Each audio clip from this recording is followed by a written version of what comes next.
흩어진 이들이 돌아오는 것은 쉬운 일이 아닙니다. 그 기간이 길면 길수록 그 세월에 비례하여서 돌아오는 길은 어려움과 난관이 많은 것이죠. 생각하고 챙겨야 할 일들이 산더미와 같을 거예요. 코로나로 2년 2개월 동안 이상 교회로 모이지 못했던 교우들이 다시 교회로 돌아와서 한 교회로 예배하며 교제하고 살아가는 일은 저절로 되지 않습니다. 오늘부터 우리 신앙생활과 관련하여 그동안 코로나로 인하여 있었던 제약들이 거의 다 대부분 사라집니다. 인원 제한이 없어지고요, 거리두기 등이 없이 자유롭게 이제는 교회로 나와 예배할 수 있습니다. 여러분, 예배당 좌석에 붙어 있었던 안전좌석 스티커 집에 갈 때 다 떼고 가세요. 이제는 이제 거리두기도 없고 제한도 없이 모든 예배의 자리가 은혜의 자리이고 안전한 자리임을 믿습니다. 찬양대도 함께 이제 찬양할 수 있게 되었고요. 그리고 소리 높여 찬양하고 부르짖어 기도하는 것이 금지가 되었었는데 이제 우린 그렇게 힘써서 부르짖어 통성으로 기도도 하고 찬양도 할 수 있게 되었습니다.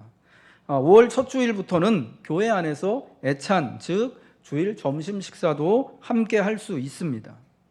그런데 이 모든 제약들이 풀리고 자유롭게 예배하며 교제할 수 있다고 해도 당장 오늘부터 이전처럼 그렇게 할 수는 없겠지요. 왜냐하면 우리는 2년이 넘는 기간 동안 흩어져서 있었기 때문입니다. 2년이라는 기간 동안 코로나 시대에 적응이 되어 있었죠. 그래서 다시 교회로 모여 예배하기 위해서는 에스라 시대에 그랬던 것처럼 우리 하나님의 선한 도우심의 손길이 있어야 합니다. 그 선하신 손길을 힘입어 우리가 함께 수고하고 헌신할 때 우리는 흩어진 자리에서 다시금 교회로 모여서 예배하며 교회로 함께 살아가게 될 것입니다. 오늘 보면 에스라 8장은 학사 에스라가 귀한 페르시아의 수사궁에서 예루살렘으로 귀환하게 되어지는 그 준비, 귀환한 명단들을 우리에게 말씀해 주고 있습니다. 학사 에스라의 귀환은 아닥사스다 왕의 조서, 즉 왕의 명령을 따라 되어졌습니다. 페르시아 수사에서 예루살렘까지 대략 1450km의 길을 약 4개월에 걸쳐서 에스라는 돌아오게 됩니다. 이것이 주전 458년에 있었던 2차 포로귀환입니다. 1차 포로귀환이 일어나고 80년 후의 일이었습니다. 왕의 허락이 있었기 때문에 왕의 명령이 있었기에 에스라가 돌아오는 일이 가능했습니다. 하지만 그 돌아오는 그 길은 하나님의 선한 도우심이 역사의 무대 뒤편에서 이끄셨던 것임을 성경은 증언해주고 있습니다. 하나님의 손은 역사 안에서는 보이지 않습니다. 왕이 어느 날 명령을 내려서 학사인 에스라에게, 여러분, 우리에게 에스라는 하나님의 율법을 잘하는 학사로 알려져 있지만 사실 이 왕에게 페르시아 제국에서 에스라는 어떤 일을 하는 사람이냐면요, 왕의 신하로서 서기관의 역할을 했던 사람이에요. 법률가의 역할을 했던 사람입니다.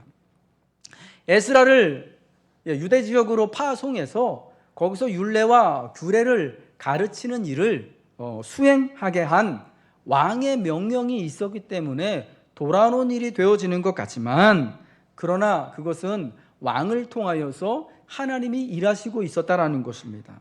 에스라 7장 10절과 25절의 말씀을 우리 같이 한번 읽어보겠습니다. 먼저 7장 10절입니다. 시작. 에스라가 여호와의 율법을 연구하며 준행하며 율례와 규례를 이스라엘에게 가르치기로 결심하였더라.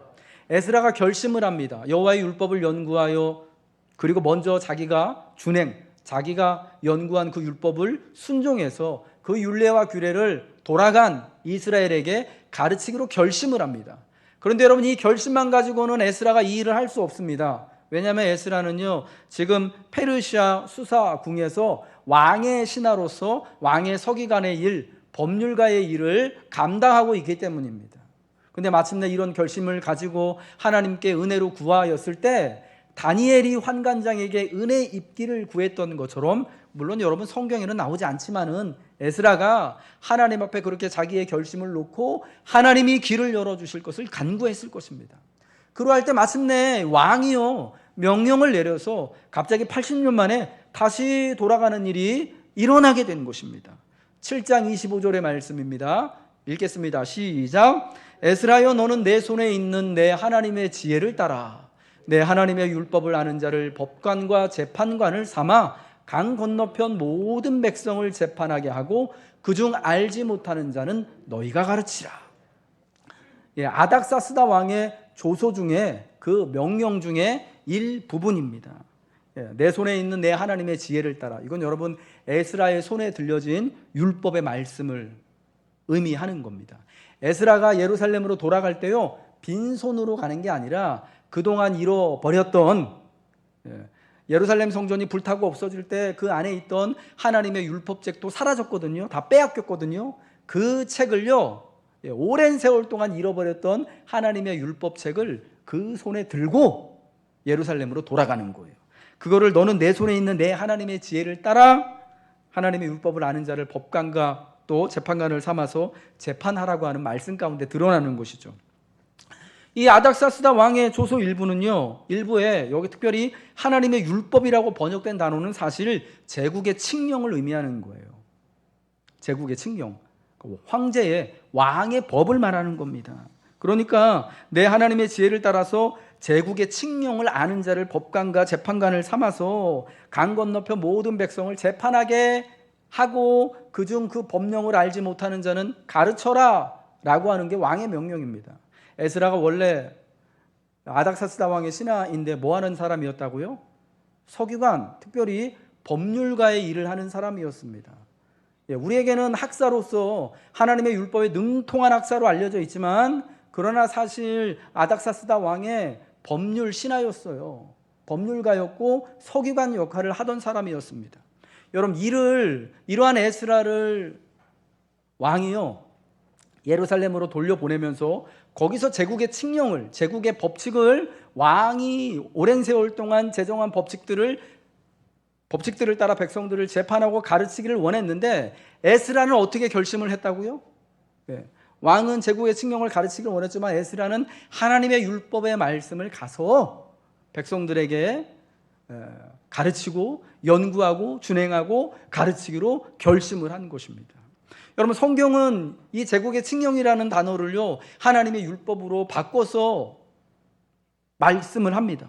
왜 그럴까요? 하나님의 선한 손길이 이제 이렇게 제국의 왕을 통하여서 에스라에게, 그리고 돌아갈 이스라엘 백성들에게 이제 앞으로 세워질 그 나라를 위하여서 이제 그 도우심이 나타나고 있음을 말씀해주고 있기 때문이다라는 것입니다. 여러분, 우리가 하나님 앞에 선한 마음을 품고 하나님의 뜻을 위하여서 예배하기를 결단하고 하나님의 백성으로 살아가기를 결단하고 결심할 때 하나님이여 역사의 무대 뒤편에서 하나님의 선한 손길을 따라 우리를 도와주시는 줄 믿으시기 바랍니다. 2년 2개월 만에 이제 실시되어지는 이 거리두기가 해제되어지고, 또 인원수 제한이 해제되어지고, 정부의 발표에 의하면 종교 생활의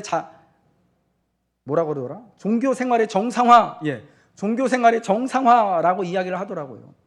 여러분, 이러한 것이 발표되어지고 이제부터는 제약 없이, 방역법 위반과 관계없이 이제 그런 일이 없어지는 거죠. 우리가 예배드리게 된 것은요, 여러분, 정부 당국자들이 혹은 방역을 책임지는 사람들이 이런 상황들을 면밀히 검토해서 이제부터는 그렇게 해도 되겠다라고 결정을 한 것이지만, 그러나 그 역사의 무대 뒤편에 하나님이 우리를 위하여서 도우신 줄 믿으시기 바랍니다. 여러분, 그래서 우리는 이러한 사인을, 하나님이 우리를 다시금 흩어진 자리에서 부르시는 하나님의 음성으로 듣고 우리는 다시 모여서 교회로 살아가고 예배해야 한다는 것입니다. 오늘 본문 2절부터 8절까지는 에스라와 함께 2차 포로 귀환한 이들의 명단입니다. 이 명단의 특징은 비느하스 자손을 처음으로 시작한다는 것입니다. 여러분, 비느하스가 누구인지 아시죠? 대제사장 아론의 손자예요. 그러니까 이 사람 대제사장입니다. 그러니까 비느하스 자손이 먼저 그 명단에 나온다는 것은 제사장 명단을 제일 앞에 둔다라는 거죠. 그리고 제사장의 자손, 다윗의 자손, 그 다음에 이스라엘 12지파의 자손들 순으로 나열되어져 있습니다. 그러니까 이거는 어떤 것을 의미하냐면 이 명단의 특징이, 그러니까 이제 앞으로 제사장이 중심이 되어 2차 포로 귀환 운동이 시작되었다고 할 수 있다라는 겁니다. 귀환의 중심이 누구냐면 제사장들이었다라는 거예요.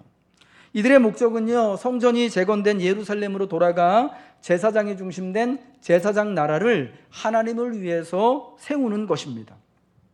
그래서 제사장의 명단이 제사장 자손들의 명단이 제일 먼저 나오고, 그 다음에 이스라엘의 왕이었던 다윗의 자손의 명단이 나오고, 나머지 12족속의 자손들로 나열되어서 있는 것입니다. 남자들만 총 인원이 1513명이었습니다. 여자와 아이까지를 합치면 약 5,000명가량 되었을 것으로 추정이 됩니다. 여러분, 이 숫자는요, 사실은 그리 많은 숫자가 아닙니다. 80년 전 1차 포로 귀환할 때는 42,360명이 돌아갔습니다. 그런데 80년이 지난 다음에는 고작 1,513명입니다. 이렇게 왜 이렇게 인원이 많이 줄었을까요? 이유가 있겠죠. 돌아가고 싶은 사람들은 진작에 다 돌아간 거예요. 그리고 80년 이후에 남아있던 사람들 중에서는 돌아가고 싶은 사람들이 별로 없었던 것이죠. 그러나 제사장 자손을 중심으로 이스라엘의 12지파가 다 조금씩 귀환의 명단에 참여한 것을 보여줌으로써 이스라엘 12지파가 이제 하나님이 부르신 곳으로 온전히 귀환하였다라는 것을 상징하여서 우리에게 나타내주고 있는 것입니다. 유다와 예루살렘으로 돌아가는 것은요, 그리하여 제사장 중심이 되는 하나님 나라를 세우는 일은 하나님이 기뻐하시는 일입니다만, 그러나 여러분, 이게 그렇게 쉽게 되어지지가 않습니다. 위기가 발생을 하게 되어지죠. 여러분, 어떤 위기냐면요, 돌아가라고 왕이 법으로 명령을 딱 했어요. 자, 이제 유대 자손들 중에 유다와 예루살렘으로 돌아가서 살 사람들 돌아가라. 거기서 왕의 명령을 잘 지키면서 살아라 라고 명령이 떨어졌습니다. 여러분, 그런데 돌아가야 하는데, 돌아가기를 원한다면 가라라고 법으로 선언이 됐지만 이제 거리두기 끝났습니다. 종교 생활이 정상화되었습니다. 우리 교단신문이 기독신문에서는 예배의 정상화 표현을 하더라고요. 종교 생활이 정상화되고 예배가 정상화되었다라고 선언을 하고 이제 법적으로 아무런 제약을 받지 않는다고 된다고 하더라도, 여러분, 돌아가고자 하는 자가 없다면은, 와서 예배 드리고자 하는 자가 없다면, 여러분, 이거 진짜 그게 정말 근본적인 큰 위기가 되는 거 아니겠습니까? 고작 1,513명이었습니다. 물론 그 숫자가 아하와로 강가에 모여가지고 인원을 계수할 때 아이들까지 온 숫자가 5,000명 정도 되는 마치 큰 군대와 같은 그런 캠프의 모습이었을 거지만, 그러나 제국 여기저기에 흩어져 살고 있었던, 포로 생활로 인하여서 흩어져 살던 그 많은 유대 자손들의 숫자에 비하면 얼마 안 됐었다라는 거죠. 참 에스라 입장에선 실망이 되고, 그리고 또 이거 굉장히 위험한 큰 위기를 맞닥뜨리게 된 거예요. 제사장 중심이 되는 하나님 나라를 세우는 일은 하나님이 기뻐하시는 일이고 하나님의 선한 손길이 함께하는 일입니다. 하나님께로부터 난 일입니다. 하지만 그렇다고 이 선하고 귀한 일을 감당하는 데 있어서 어떤 어려움이나 위기가 없이 만사가 다 잘 풀렸던 건 아니에요. 하나님의 일을 하는데 하나님이 기뻐하시는 것인데 왜 잘 되지 않을까? 왜 형통하지 않을까? 하나님이 원하신다면 도우셔서 조금 더 틈이나 위기가 없어야 하지 않을까? 하나님이 도우신다면 처음부터 아무런 염려 없이 시험거리 없이 하시면 좋을 텐데 말입니다. 여러분, 우리 중에도 그런 질문하시는 분들 상당히 많지 않습니까? 하나님이 나를 위하신다면, 하나님이 우리를 사랑하신다면 왜 나를 여전히 이렇게 힘든 가운데 내버려 두실까? 하나님이 나를 정말 기뻐하시고 내 기도를 들어주신다고 하는데 왜 나는 여전히 응답이 없을까? 그러면서 사실은 좌절하고 실망하고 절망하지 않습니까? 그러면서 우리의 믿음이 참 시험을 받게 되어지고요. 그러나 우리가 아는 것은요, 위기와 시험도 하나님의 뜻을 이루는 과정이라는 거예요. 성도는 어려움과 위기를 겪으면서 점점 하나님의 뜻을 선명하게 알아가게 됩니다. 또한 그 과정을 통해 더욱 하나님만을 의지하게 되는 것이죠. 여러분 한번 생각해 보십시오. 내 인생에 아무런 위기도 없다면 우리는 과연 하나님을 찾고 하나님만을 의지하겠습니까? 내가 살고자 하는 대로 다 되어져요. 내가 생각하는 대로 다 되고, 말하는 대로 다 되고, 행하는 대로 다 되고 이루어진다면 인간은요, 굳이 하나님을 찾지 않습니다. 우리에게 내가 감당을 못할 시련이 있기 때문에, 코로나와 같은 바이러스가 있기 때문에 그제서야 정신 차리고 하나님을 붙들게 되는 것이 사실은 저나 여러분 같은 연약한 인간입니다. 잘 되면 지가 잘난 줄 알고, 힘들면 하나님을 원망하는 게 우리 모습이다라는 겁니다. 여러분, 이때 포로 귀환과 비견될 만한 일, 이스라엘 자손이 다시금 하나님의 약속하신 땅으로 돌아가는 그 비견될 만한 일이, 그 원형이요, 모세와 함께 일어났던 출애굽 운동이었잖아요. 모세가 이스라엘 모든 백성을 60만 명이나 되는 그 큰 무리를 이끌고 애굽을 나올 수 있었던 그 원동력이 여러분 어디 있었는지 아십니까? 애굽에서 되게 힘들었거든요. 애굽에서 종살이하고 있었거든요. 처음에는 애굽 사람들이 요셉 때문에 이 히브리 사람들, 야곱의 식구들을 잘 대해주다가 이제 요셉이 죽고 세대가 흘러서 요셉을 모르는 왕이 일어납니다. 바로가. 근데 히브리 사람들이 점점 많아지니까 어떻게 합니까? 자기 종들처럼 부리잖아요. 막대해요. 엄청 노동을 시키고, 그리고 아들, 사내 아이를 낳으면은 죽여버리라고 명령을 내리지 않습니까? 나일강에 띄워서 죽이라고 해요. 여러분, 그래서 어떻게 보면요, 이스라엘이 그때 출애굽할 수 있었을 때 1등 공신이 누구냐면 애굽왕 바로예요. 바로가 그렇게 못되게 굴었기 때문에 이 히브리 사람들, 이스라엘이라고 불리우는 그 사람들이요, 애굽을 나올 수 있었던 거예요. 여러분, 애굽에서 나오면 광야잖아요. 하나님이 자기 조상들에게 주신 땅, 아브라함과 이삭과 야곱이 살았던 땅, 가나안 땅 한 번도 가보지 못했어요. 어떤 땅인지 몰라요. 멀리 가야 돼요. 그리고 그 가는 길에 엄청난 광야들이 군데군데 있습니다. 여러분, 그거 통과해서 가고 싶겠습니까? 집 떠나면 고생이라고? 그런데 왜 나왔냐면은, 물론 하나님의 선한 도우심의 손길이 있었지만 애굽에서 비전이 없어요. 애굽에서 있어봤자 종이잖아요. 애굽에서 있어봤자 내가 산에 아이를 낳으면은 그 아이를 직접 내 손으로 죽여야만 하는, 혹은 나일강에 뛰어 보내야만 하는 운명을 맞닥뜨리고 있단 말이에요. 그러니까 애굽에서 살 수가 없는 거죠. 애굽에서 살아갈 수가 없어요.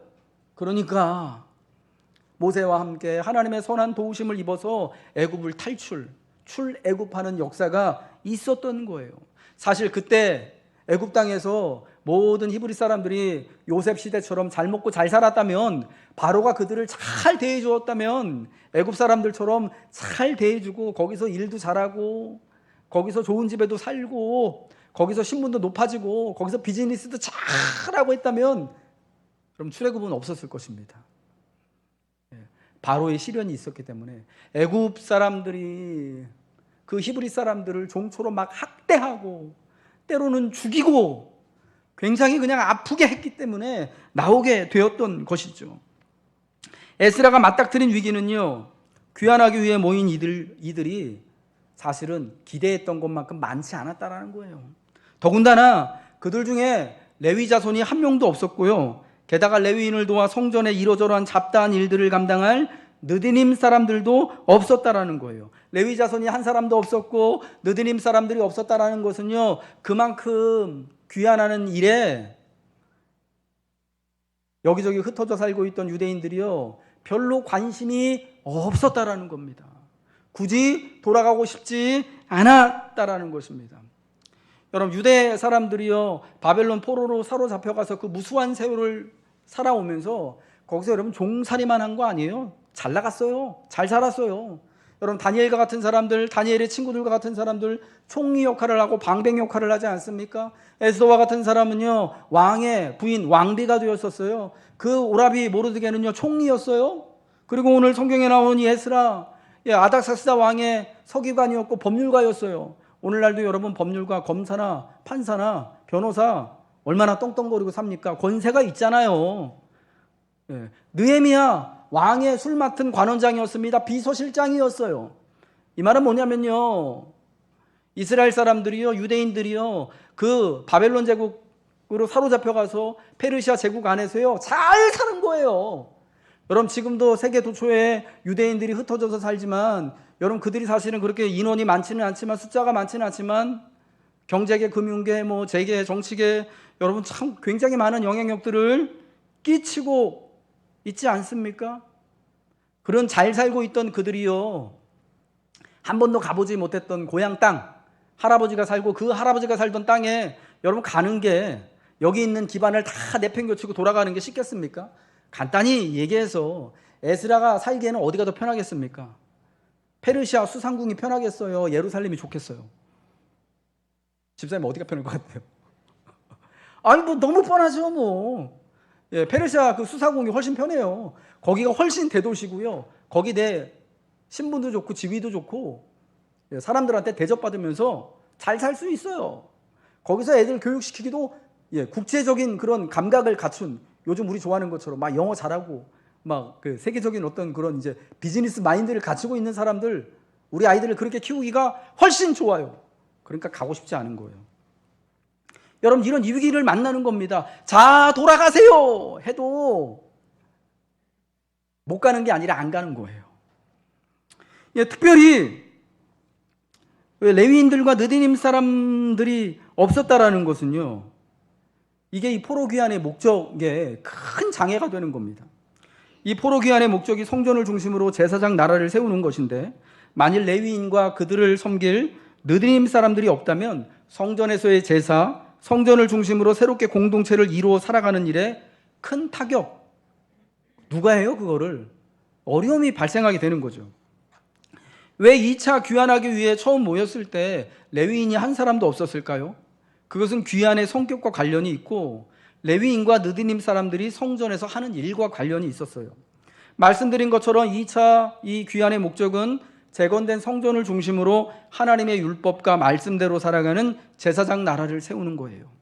성전을 중심으로 한 그 나라에서는 제사장이 중심입니다. 그런데 레위인들이나 느디님 사람들은 그렇지 않아요. 레위 사람들은 제사장들을 도와 성전의 여러 가지 일들을 봉사하는 직분을 가진 사람들이었습니다.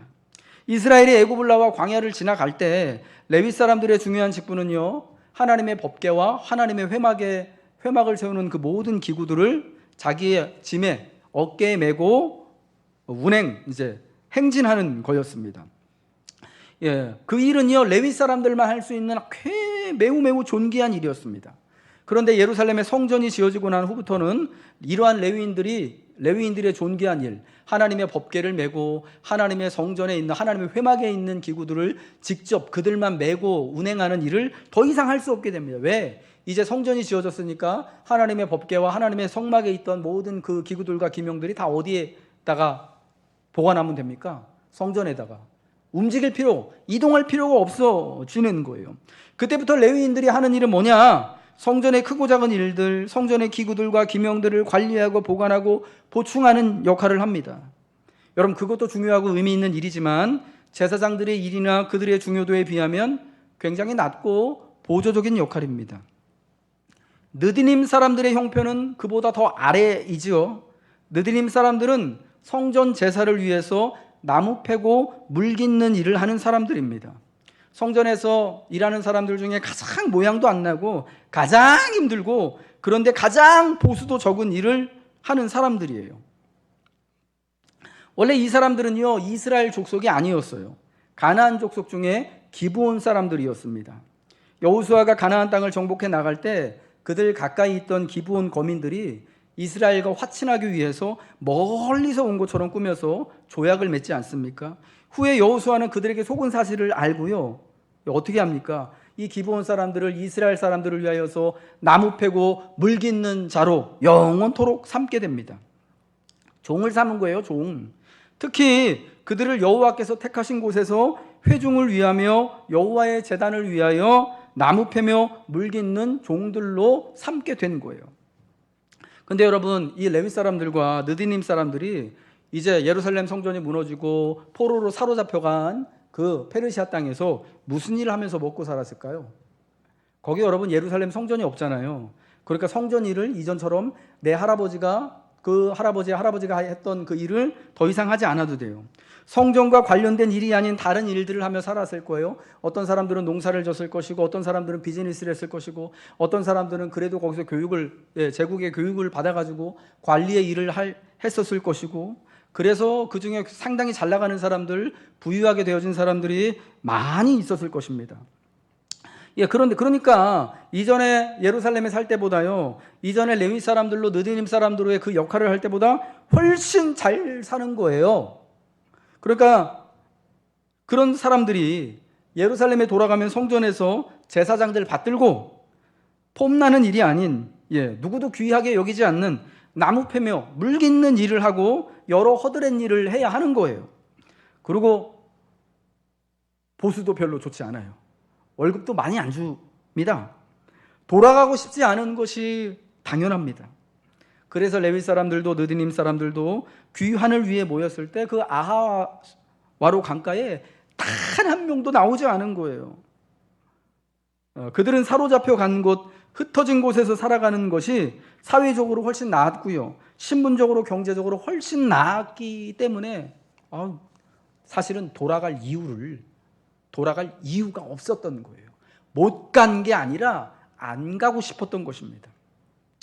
여러분, 그럼 이제 에스라는 이 일을 어떻게 해결을 하느냐? 족장들과 명철한 사람들을 앞에 세우게 됩니다. 오늘 본문 16절과 17절에 그러한 사실을 말씀하고 있지요. 족장들과 특히 명철한 사람들을 불러서 레위 자손들과 느디님 사람들 중에 하나님의 성전을 위하여 섬길 자를 데려오도록 합니다. 이 명철한 자들의 역할은요, 예루살렘으로 돌아가고자 하지 않는 레위 사람들과 느디님 사람들을 말로써 설득하는 거예요. 하나님의 말로. 그들의 믿음과 오랜 세월 동안 이어온 그 언약, 레위인들에게 주었던 하나님의 언약, 느디님 사람들에게 허락되어졌던 그 책임에 기대어 이야기하는 것이에요. 여러분, 이거는요, 돈으로 설득되지 않아요. 연봉 협상하는 게 아니에요. 야, 가서 성전에서 일하면 이만큼 보수를 줄게, 보너스는 얼마큼 줄게, 너네 우리가 존귀하게 여길게, 이런 거 아니에요. 신분이나 지위 혹은 명예를 준다는 것으로 설득되는 게 아닙니다. 여러분, 흩어진 자들이 교회로 다시 돌아오는 데 있어서 교회 오면 복 받습니다. 교회 오면 만사 형통합니다. 앞으로 코로나 이후에 더 건강해지고 잘 살게 될 겁니다. 여러분, 이런 말 한다고, 물론 제가 그런 말 하지도 않을 거예요. 저는 그런 말 하지도 않을 거지만, 그런 걸로 사람들이 설득돼서 교회 오는 게 아니다라는 거예요. 오직 신실하신 하나님의 은혜와 오랜 언약에 기댈 때에만 레위 자손들과 느디님 사람들 가운데 하나님의 은혜에 붙들려 사는 사람들이 반응하여서 설득되어져서 함께 합류하게 되는 거예요. 코로나로 인해 흩어진 교우들을 다시 모여 예배 드리며 거룩한 한몸된 교회를 이루는 일은 여러분 저절로 되지 않아요. 이제 나라에서 이제는 종교활동 정상적으로 해도 된다고 선언해봤자 여러분 돌아오지 않는 거예요. 아직 우리 성가대 자리도 다 비어있고, 군데군데 빈자리 많지 않습니까? 9시 예배 드릴 때요, 텅텅 비었었어요. 텅텅은 좀 너무 오반데. 여러분, 제가 좀 과장하는 면이 있습니다. 새겨 들으세요. 여전히 코로나로 인하여서 좀 조심하고 꺼려지는 상황이 있어요. 2년 2개월 동안 코로나 상황에서 살면서 나름대로 흩어져 있는 생활에 익숙하고, 그게 솔직히 편하잖아요. 집에서 온라인 예배 드리는 게 얼마나 편해요, 여러분. 이제 이 코로나 이제 그 상황이 다 이제 해제되어지고 직장들에서요, 이제 다 사원들을요, 직장인들을 다 회사로 불러 모으고 있습니다. 재택근무가 이제 끝났어요. 다 와서 사무실 나와서 근무하라고 하니까 그 코로나 와중에 입사한 MZ 세대들 있잖아요, 젊은 세대들. 재택근무만 하다가 회사 가려고 그러니까 너무 힘들대요. 가기 싫대요. 자기는 사실은 그 회사 가서 거기서 여러분 연봉 받고 거기서 이제 돈 벌고 그걸로 사는 거 아니겠습니까? 근데도 가기 싫대요. 그러니 교회는 오면은 예배드리고 사실은 맨날 같이 예배드리자 그러지, 기도하자 그러지, 헌신하자 그러지, 헌금하라 그러지. 그러니까 오고 싶겠습니까? 이렇게 얘기하면 안 되는데. 너무 그 상황에 익숙하고 편안해졌어요. 그래서 이들을 다시 불러 모아 예배 자리로 인도하는 것은 말로만 되는 게 아니에요. 자, 이제 예배가 정상화됐습니다. 선언해서 되는 게 아닙니다. 법으로 되는 게 아니에요. 우리 가운데 책임 있는 이들, 에스라가 그랬던 것처럼 우리 교회 먼저는 목회자인 제가, 그리고 우리 교육자들이, 장로님들이, 중직자들이, 우리 또 각 목장의 목자들이, 특히 지혜로운 이들이 함께 믿음을 따라서 감당해야만 합니다. 가서 하나님의 주신 말씀을 가지고 격려하고 위로하고, 믿음이 많이 연약해져 있다면 다시금 그들에게 하나님이 믿음과 은혜를 부어주시기를 간절히 기도하고 설득할 때 되어지는 것이죠. 이러할 때 하나님의 선한 손에 도우심을 입게 되는 것입니다. 결정적으로 에스라는 이러한 위기가 하나님의 선한 손에 도우심을 입어 극복되었음을 말합니다. 오늘 본문 18절과 20절입니다. 우리 같이 한번 읽어보겠습니다. 시작. 우리 하나님의 선한 손에 도우심을 입고 그들이 이스라엘의 손자 레위의 아들 말리의 자손 중에서 한 명철한 사람을 데려오고, 또 세레비아와 그의 아들들과 형제 18명과 하사랴와 무라리 자손 중 여사야와 그의 형제와 그의 아들들 20명을 데려오고, 다윗과 방백들이 레위 사람들을 섬기라고 준 느드님 사람 중 성전 일꾼은 220명이었는데 그들은 모두 지명받은 이들이었더라. 아멘. 에스라와 지혜 있는 이들이 함께 수고하는 가운데 하나님의 선하신 손길이 그들을 크게 도우십니다.